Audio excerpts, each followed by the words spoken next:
మీరు మ్యూట్ లో ఉన్నారు జయరాం గారు. యా యా చెప్పండి. ఏంటిది చైర్మన్ ఎన్నిక మాత్రమేనా లేకపోతే రాష్ట్ర రాజకీయాల్లో ఏమైనా తీవ్ర ప్రభావం చూపే అవకాశాలు ఉన్నాయా ఇక్కడ? దీనికి దానికి సంబంధం ఎక్కడది? దీని ఇవన్నీ చైర్మన్స్ అనేది with in the local politics లోపల జరిగేటివి. ఇక్కడ ఏదో అన్న తమ్ముడు అనే రాజకీయాలు ఇవన్నీ అంతే తప్పితే సార్వత్రిక ఎన్నికలకు ఇది సంబంధం ఉన్నట్టు అయితే రాజకీయ పార్టీతో ఒకే అధికారంలో ఏ పార్టీ ఉంటే ఆ పార్టీ జీవితకాలం మొత్తం ఉంటుంది. అట్లే ఉండదు. ఇది ప్రజాస్వామ్యబద్ధంగా ఎన్నికలు జరగాలి, ప్రజాస్వామ్యబద్ధంగా జరుగుతున్నాయి. కాకపోతే ఏంటంటే ఇక్కడ జరుగుతున్న విషయాలు ఏంటంటే రాజ్యాంగం అనేది ఓన్లీ ఎలక్షన్ల వరకు మాత్రమే పరిమితం అయిపోయింది. ఇది బాధాకరమైన విషయం.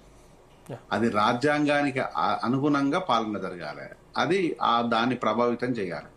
అది ఏమైనా చేస్తుందా అంటే లేదు. ఒకవైపు వచ్చేసి రాజ్యాంగాన్ని పట్టుకుని రాహుల్ గాంధీ దేశం మొత్తం తిరుగుతుంటే అదే రాజ్యాంగాన్ని ఇక్కడ తుంగలో దొక్కుతున్నారు. ఈ రెండు వేరియేషన్స్ కే ఇంపార్టెంట్ ఇవ్వాలి. అంతే తప్పితే ఎలక్షన్లలో వచ్చేవాళ్ళు పోయేవాళ్ళు పంచుకుంటోళ్ళు తెచ్చుకుంటోళ్ళు తీసుకునే వాళ్ళు ఇవన్నీ సర్వసాధారణం. ఇక్కడ పెద్దగా వింతేం కాదు, గొప్పేం కాదు. కాకపోతే ఇక్కడ మన చీఫ్ ఏం చేస్తున్నారో, మన అధినేత ఏం చేస్తున్నారో దానికి అనుగుణంగా మనం ఏం చేస్తున్నాం. సో ఇలాంటి చేరికలను ప్రోత్సహిస్తాడా మన అధినేత? వద్దని చెప్తున్నారు, రాజ్యాంగాన్ని పట్టుకొని తిరుగుతున్నారు. మరి మనం రాజ్యాంగాన్ని వ్యతిరేకించి ఇక్కడ చీలికలను చేస్తున్నాము, చేరికలు చేసుకుంటున్నాం. వీటిని ఎందుకు వ్యతిరేకించట్లేదు? ఇది విరుద్ధమైన అంశాలు. అంటే ఒకే పార్టీ లోపల ఇద్దరు వ్యక్తుల మధ్యలో ఇంత వ్యత్యాసం ఏముంది అనే దాన్ని ప్రజలు గమనిస్తుంటారు. అది నష్టం జరుగుతుంది పార్టీకి. నేను ఒక అడ్వైజర్ గా చెప్పాలంటే అది చాలా గ్రేట్ లాస్. అది ఇది కాంగ్రెస్ కు సింపుల్ అది మర్చిపోతారు, చేస్తుంటారు. మన బూతులతోనే కవర్ చేయొచ్చు అనేది. బూతులతోనే ఎవ్వరు కవర్ చేయలేడు. బూతులు అంటే ఎంతకంటే నేను బాగా తిడతాను, మా లింగం యాదవ్ బాగా తిడతారు, రామ్మూర్తి అయితే నోరు తెరితే మనం ఆపాల్సిన పనే లేదు. ఎంకన్నా చెప్పాల్సిన బూతులు అందరికి వస్తాయి. నాకు రావు. నువ్వు టీచరు కదా అన్న, నాకు రావు. మాకు బ్రహ్మాండంగా వస్తాయి. కాకపోతే ఏంటంటే అది మన వ్యక్తిత్వాన్ని అది ప్రతిబింబిస్తుంటాయి. అది చాలా ఇంపార్టెంట్. ఇక్కడ జరుగుతున్నదంతా రాజకీయాలు కాదు, అవకాశవాదాలు. ఇది గుర్తుపెట్టుకోవాలి. ఇది చాలా ఇంపార్టెంట్ అనే విషయం. రాజకీయం అంటే ఒక పార్టీతోనే ఇంకొక పార్టీ కొట్లాడుతుంది, పోర్లో ఉంటాయి, నువ్వో నేనో తెలుసుకుంటాయి.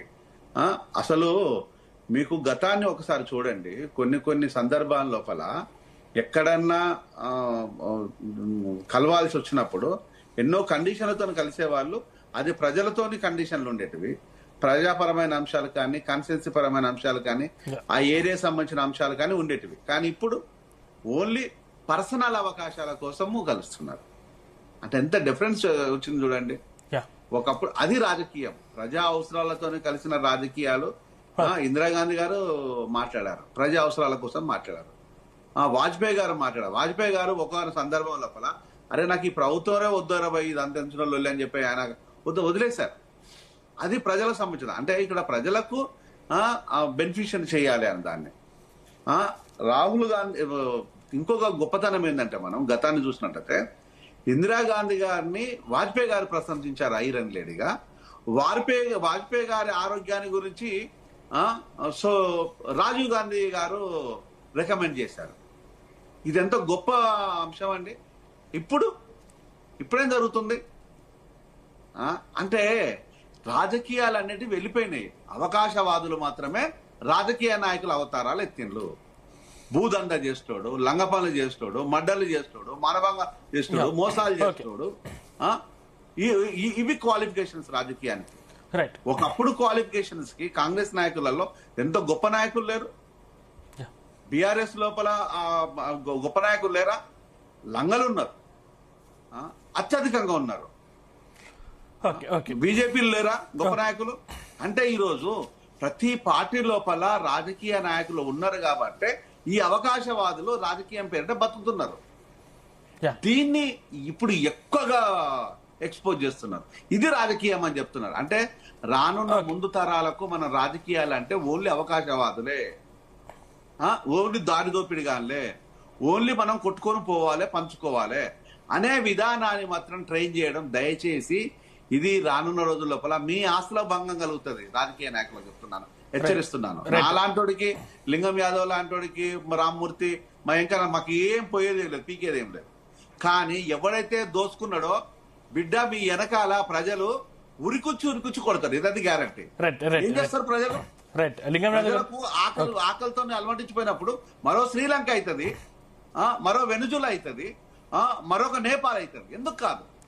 అలాంటి పరిస్థితులు దయచేసి తెచ్చుకోకండి అయ్యా. ఉరికిచ్చి తండించుకునే ప్రోగ్రాం పెట్టుకోకండి. ఇప్పటికే జనాలకు కడుపు మండుతుంది, మీ కడుపు నిండి ఉన్నారు కాబట్టి నేను హెచ్చరిస్తున్నాను. దోపిడీ రాజకీయ నాయకులందరికీ, రాజకీయాలు చేసే రాజకీయ నాయకులు కాదు, దొంగ రాజకీయ నాయకులందరికీ. ఓకే, లింగం యాదవ్ గారు ఏం చెప్తారు? మీకు పూర్తి మెజారిటీ ఉన్నప్పటికీ